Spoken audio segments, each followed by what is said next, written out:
short meeting, and I know y'all will be happy for that.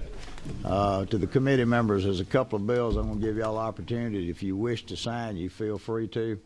We've got two bills. One's a resolution that recognizes the Chiefs Day next week. As a public safety committee, it'd probably be a good touch if y'all would feel free to sign that one.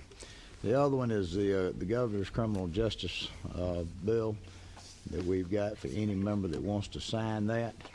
Y'all may remember in his State of the State, when he made his address, this creates a Department of Community-Based Supervision by taking parole, by taking probation, by taking juvie probation, and reentry programs that designate into a true community-based department.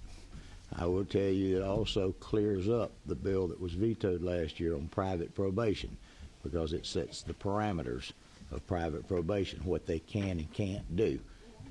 And that's all based on the Criminal Justice Reform Council, the points that they've made about affidavits and basically cleaning up the process last year.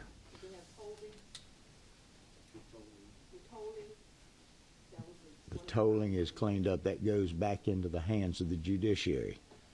Oh, okay. Due process. All based on the recommendations of the Criminal Justice Reform Council. So if anyone would like to sign this bill, you're welcome to, and if not, then feel free not to. All right? And Elaine will be passing that around.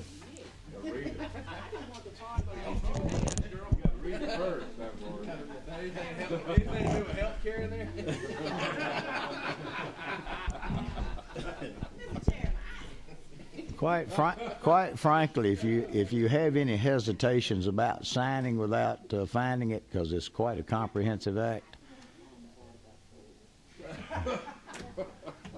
I mean, I'll be glad to meet with you after. I'll be glad to meet with you after the meeting, if you'd like for me to go over it with you. But if not, then feel free to sign, and if not, that's all right too.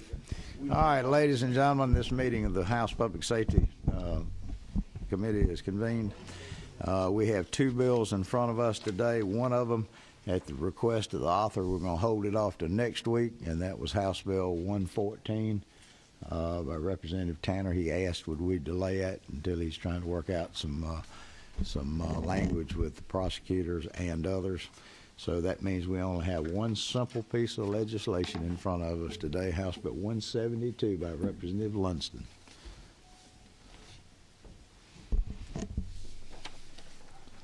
And as a committee member, you don't necessarily have to go to the podium if you can present the bill either way you wish, from wherever you wish.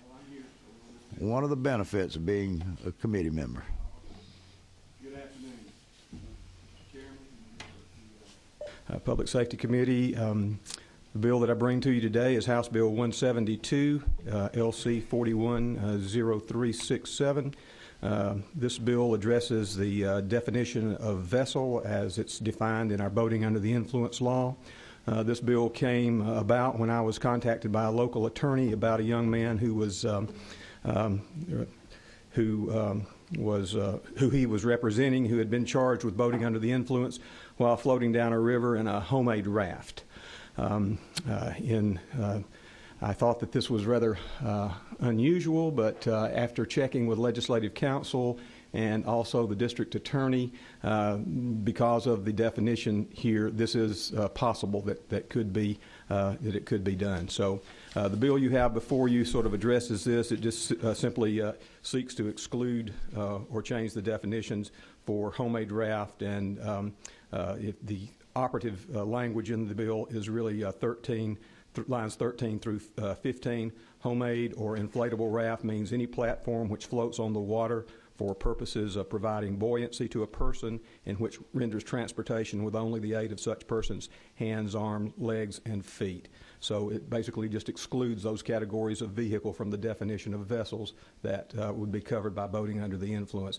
As you're probably well aware, boating under the influence carries some pretty severe penalties, stiff fines, potential loss of driver's license, and if you lose your driver's license, potential loss of livelihood. It seems to be that this is a situation where the punishment exceeds whatever crime. I don't recommend that you get out and get inebriated and float down the river, but if you do, it's not boating under the influence. It might be more public drunkenness or disorderly conduct if the circumstances would dictate. But this is what the bill does, and I bring it to you for your consideration today.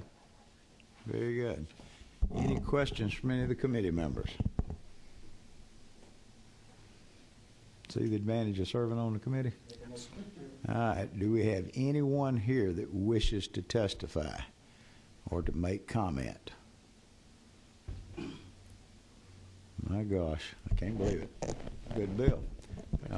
This time, this is the proper time, which... All right. Mr. Chairman, I'd like to make a motion to pass. We have a motion on the floor, do pass. We have a second. Second. Any further questions? Any comments? All in favor say aye. Aye. Nay. And ayes clearly have it. Thank you, Mr. Lunston.